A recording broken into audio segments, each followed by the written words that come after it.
दशरथ मांझी।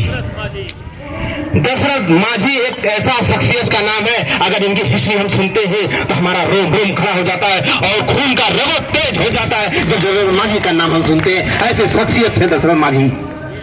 जब वो जाते हैं और दशरथ मांझी जात का हम नहीं लेते हैं, कौन कास्ट है कौन नहीं, कुछ नहीं। दशरथ मांझी एक इंसान थे और उन्होंने एक सीख दी है, अकेले से कुछ नहीं होता है, हौसला बुलंद होना चाहिए और पहाड़ का भी सीना चाहिए सबको। ऐसा दशरथ मांझी हमें सिखाते हैं और हमें सीखना पड़ता है।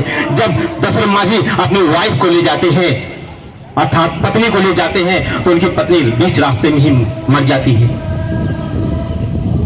उनकी पत्नी मर जाती है बीच रास्ते में और दशरथ मांझी रोते हैं और रो रो कर चिल्लाते हैं कि अगर मेरी पत्नी मरी है तो इस पहाड़ की वजह से मरी है।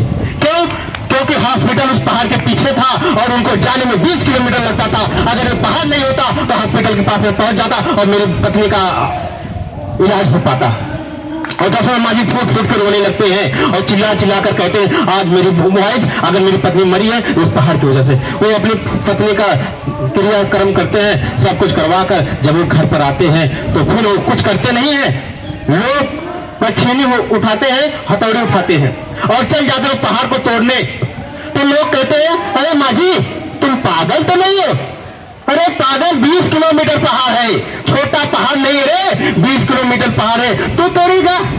कह नहीं रे, मैं तोड़ूंगा, क्योंकि जिस पे पड़ती है उसके दिल से पूछो कौन तोड़ेगा। मेरे दिल पे पड़ी है, मेरी पत्नी मरी है, मैं तोड़ूंगा। दशरथ मांझी लग जाते हैं तोड़ते तोड़ते। वो तो तब तक तोड़ते हैं, कहते हैं कि प्यास लगी थी, भूख लगी थी, वो काई भी चाटते थे और सूखा पानी पीते थे और उस 20 किलोमीटर का जो पहाड़ था उसका सीना चीर देते हैं।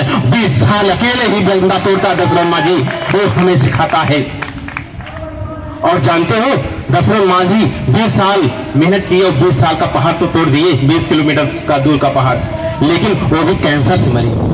किसी ने कहा कि दशरथ मांझी इतना बड़ा पहाड़ तो चीर डाले, लेकिन उनको एक बीमारी ने चीर दिया।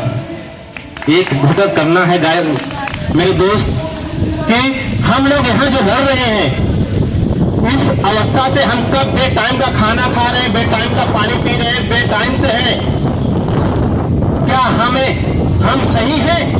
कहीं न कहीं हम बीमार है, किसी को जुकाम है, किसी बुखार है, कोई पीड़ित है, लेकिन हम तब भी संघर्ष कर रहे हैं, ना कि हम अपने लिए कर रहे हैं। अगर हम संघर्ष कर रहे हैं तो इधर जितने लोग बैठे इनके लिए भी, और जो घर पर बैठ के व्हाट्सएप पर टिक टाक कर रहे हैं उनके लिए भी हम कर रहे हैं, यहाँ संघर्ष कर रहे हैं। ये संघर्ष का हमारा जज्बा है।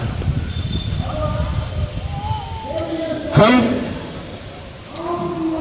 भीड़ देखिए और आज भी लोग कुछ जाएंगे, जाना सही है, जाएंगे, लेकिन हमारा आवाज उठा है, उठता रहेगा और हम इस पर बोलेंगे और बहुत बोलेंगे और संघर्ष किए हैं, संघर्ष करते रहेंगे, इसमें कोई दुखता नहीं है। लेकिन जैसे हमारे अरविंद भैया हैं, सरवन भैया हैं और सलंदर भैया हैं, शशकला जी हैं, सब तमाम लोग आजमगढ़ के धरा से आए हैं। मैं उनको कहता हूँ कि अगर मैं लिखूंगा तो कहानी लिखूंगा, अगर मैं लिखूंगा तो कहानी लिखूंगा, अगर मैं लिखूंगा तो कहानी लिखूंगा, थोड़ा सही लेकिन पूरी कहानी लिखूंगा। लेकिन जो मेरे पीछे हमारी बुराई करते हैं उनको मैं बताना चाहता हूं, अगर कलाम उठा लिया तो उसकी जिंदगानी लिख दूंगा। ये चीज होनी चाहिए साथियों।